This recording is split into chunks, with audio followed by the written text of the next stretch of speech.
আপনারা জানেন যে আজকে ইলেকশন কমিশনে জাতীয় নাগরিক পার্টি এনসিপির পক্ষ থেকে দল নিবন্ধনের জন্য যে সকল কাগজপত্র এবং আবেদন সকল শর্তাবলী পূরণ করে আমরা আমাদের সেই কাগজপত্র এবং আমাদের আবেদন আজকে নির্বাচন কমিশন বরাবর দাখিল করেছি। এবং আমরা যেই নির্বাচন কমিশন কর্তৃক যে শর্তাবলীগুলো রয়েছে সেই শর্তাবলীগুলোর অধিক আমরা পূরণ করেছি। 105টি উপজেলা, 25টি জেলা কমিটি হয়েছে জাতীয় নাগরিক পার্টি এনসিপির।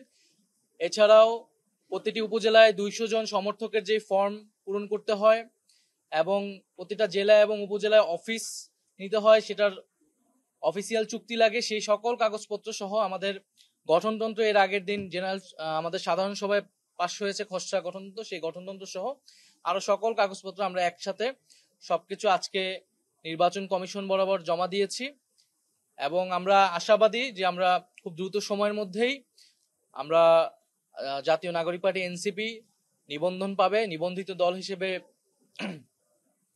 জনগণের কাছে যাবে। আর আপনারা ইতিমধ্যে জেনেছেন যে আমরা আমাদের যে মার্কা দলীয় প্রতীক, সেটার জন্য আমরা 3টি মার্কার আমরা আবেদন করেছি। 3টি মার্কার জন্য শাপলা, কলম এবং মোবাইল, কিন্তু আমাদের প্রথম পছন্দ হচ্ছে শাপলা। এবং আমরা আশা করছি যে জনগণের মার্কা হিসেবে, গণ অভ্যুত্থানের মার্কা হিসেবে, সাধারণ গ্রাম বাংলার প্রতীক হিসেবে শাপলা মার্কা হিসেবে জাতীয় নাগরিক পার্টি পাবে। এবং এই শাপলা মার্কা নিয়েই আমরা আগামী দিনে জনগণের ভিতরে কাজ করব, নির্বাচনে অংশগ্রহণ করব।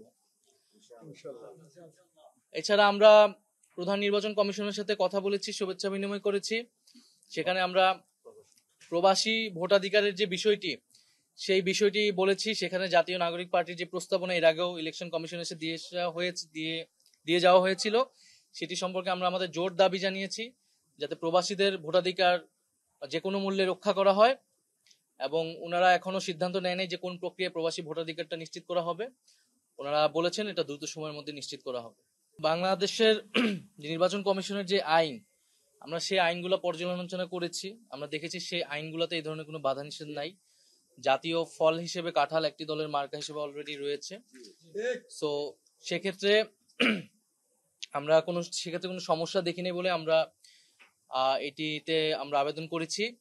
এবং জাতীয় প্রতীকের একটা কথা আসছে, জাতীয় প্রতীক কিন্তু কেবল শাপলা নয়, শাপলা, ধানের শীষ, তারকা এগুলো মিলিয়ে কিন্তু জাতীয় প্রতীক।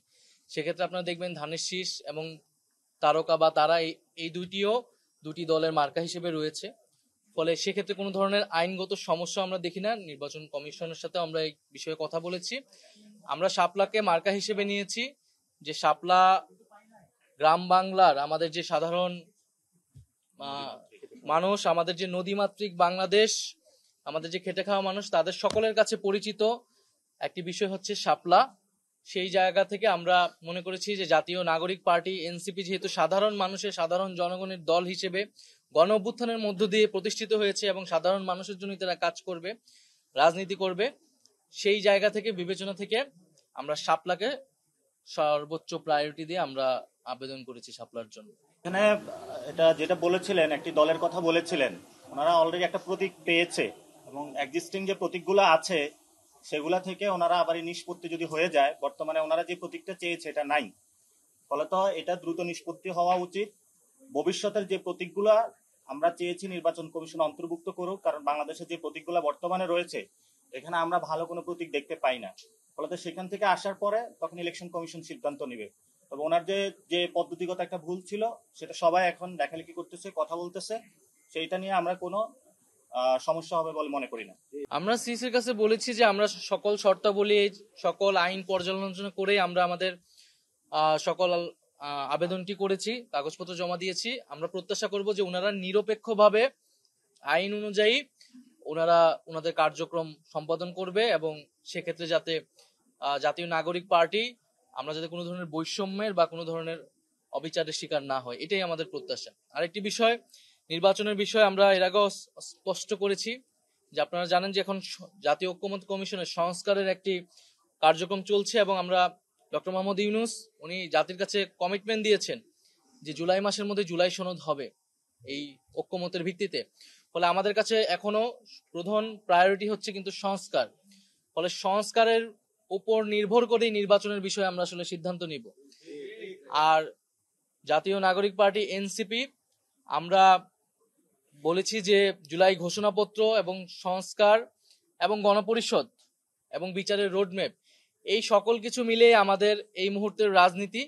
তো সেক্ষেত্রে একটা নিয়মতান্ত্রিক প্রক্রিয়া হিসেবে একটা রাজনৈতিক দলকে আসলে নিবন্ধন নিতে হয়, শর্তাবলী পূরণ করতে হয়, আবেদন করতে, আমরা সেই নিয়মতান্ত্রিক কাজটাই করছি। কিন্তু আমাদের এখনো প্রধান প্রায়োরিটি, প্রধান কাজের জায়গাটা হচ্ছে সংস্কার এবং যে বিচার, সেই বিচারগুলো নিশ্চিত করা এবং গণঅভ্যুত্থানের যে আকাঙ্ক্ষা ছিল, এবং আমরা জানি যে আপনারা জানেন যে জুলাই আসতেছে সামনে, এবং সেই জুলাই মাসে যাতে আমরা আমাদের সে গণঅভ্যুত্থানের আকাঙ্ক্ষাগুলোর যে বাস্তবায়ন, এবং গত এক বছরের মধ্যে আমরা আসলে কেন পারলাম না, আমাদের সীমাবদ্ধতাগুলো কি, এবং এই সরকার থাকা অবস্থায় সামনের সময়গুলো আমরা কিভাবে কাজে লাগিয়ে সেই দাবিগুলো পূরণ করব, সে বিষয়ে আমরা কাজ করব। আমাদের একটি কোশ্চেন এসেছে যে ভাই বলেছিলেন আমরা চাই বাংলাদেশে গণ অভ্যুত্থানের একটি সরকার গঠন হোক। ফলত আমরা সেটার বিষয়ে বলেছিলাম যে জনগণের একটি সরকার প্রতিষ্ঠিত হবে এবং সেই প্রত্যাশায় আমরা ফলত একটা দীর্ঘদিন যে একটা দাবি ছিল, কে বড় দল কে ছোট দল, আমরা মনে করি যে গণ অভ্যুত্থানে যারা অংশগ্রহণ করেছিল সবাই মিলেই এই সংসদে যাবে এবং সেখানেই সরকার গঠন হবে।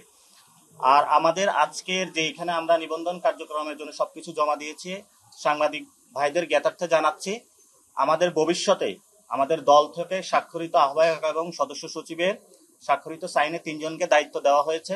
আমি আপনাদের সামনে তাদেরকে পরিচয় করিয়ে দিচ্ছি, তাদের সাথে আপনারা যোগাযোগ রাখবেন, আমাদের সব ইনফরমেশন তাদের কাছে থাকবে, আমাদের ইলেকশন রিলেটেড সম্পর্কিত সবকিছু। খালেদ সাইফুল্লাহ আছেন আমার বামে এবং জহিরুল ইসলাম মুসা ভাই আছেন, আর আমি টিম লিড হিসেবে থাকবো।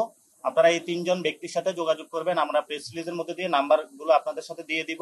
ইনশাল্লাহ আপনাদের সাথে কথা হবে, দেখা হবে রাজপথে। ইনশাল্লাহ আমাদের যদি পারি পার্লামেন্টে আমরা একসাথে যাবো ইনশাল্লাহ, আপনারা প্রস্তুতি নেন।